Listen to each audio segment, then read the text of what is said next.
В Сыктывкаре началась борьба за соблюдение авторских прав. Полицейские проверяют кафе и рестораны на законность воспроизведения музыки в стенах заведений. А как вы считаете, где еще нарушают авторские права? Ну, при продаже, возможно, кассет.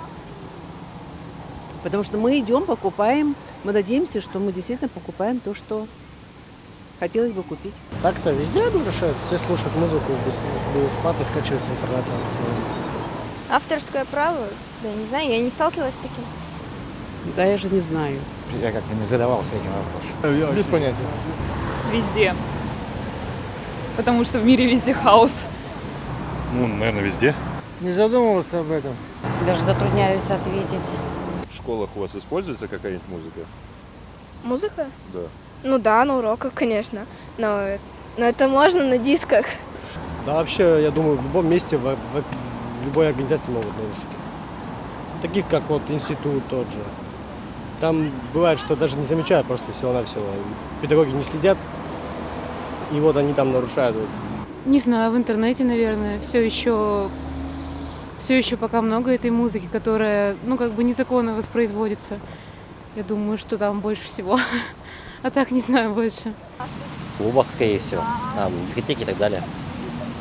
Я вообще не в курсе этой борьбы, если честно, поэтому не знаю. У меня такое ощущение, что неужели так жалко? Заходишь в контакт, набираешь, слушаешь музыку.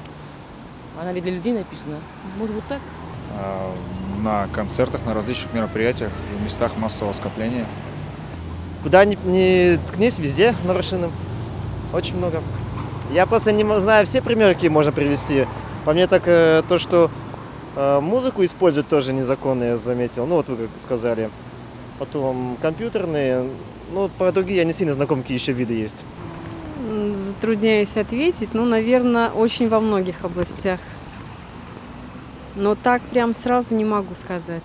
В принципе, в музыке, может. Кинопроизведения какие-нибудь, может. Наверное, везде. И на телевидении, и на радио. Разве нет? Не только в этих, наверное, в кафе и в ресторанах.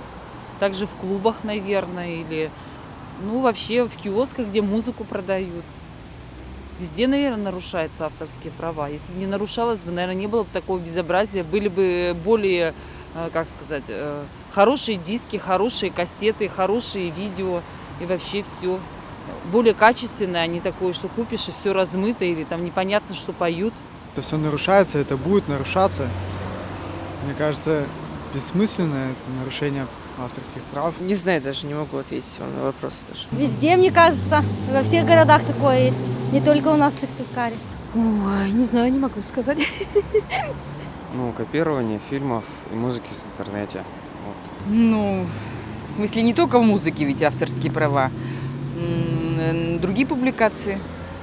Так что мы за то, чтобы авторов все видели и знали. Можно многое подразумевать под нарушением авторских прав. Я считаю, что автор сам должен давать понять, за то, чтобы его творчество распространяли или нет. Потому что, если человек послушает какую-нибудь, допустим, музыку, и она ему понравится, он купит ее. Никто же не вернет деньги человеку за плохую музыку или за плохое кино.